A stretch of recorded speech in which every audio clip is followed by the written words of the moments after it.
Hello everyone, this is Tech20 coming at you with another tutorial. We're going to go ahead and cover VLOOKUP today, which seems to be quite a popular trend.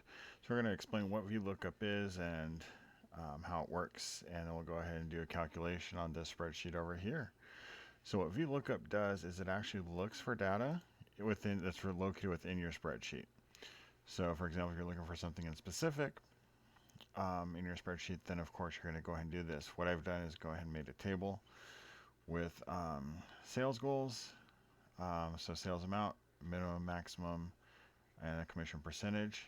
And the way VLOOKUP is going to work is the first one is going to be, so you do VLOOKUP equals VLOOKUP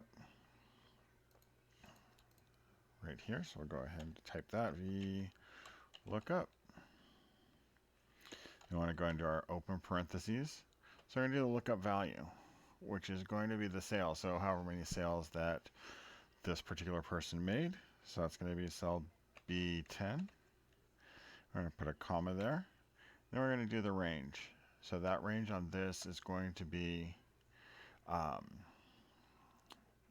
B2 through D7. So, and you'll see that get highlighted here as soon as I enter it. B2 colon D7. You'll see that's all highlighted.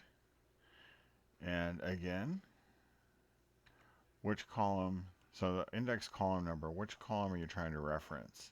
So we're trying to reference this last one, the commission percentage here. So we're going to type in 3. And then range lookup, that's going to be a true or false statement. If you're looking for true, approximate match, or false, exact match. That's if you're, so an exact match would be like if you're looking for a specific part number, like part 1, 1, 2, 3, 4, or something along those lines. But for this, we're going to do true because it's going to be within that range. Close that parentheses.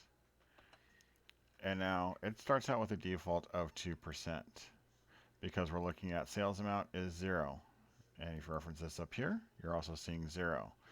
So if this salesperson sold $125,000 worth of merchandise, that's going to go up to the 2.5%, which is referenced here. If they sold $150,000 and $150,250, it's going to go up to the 3.5% and so on and so forth. And that's VLOOKUP. If you found this content helpful, please hit that like button and subscribe, and I'll catch you in the next one. Thanks. Bye.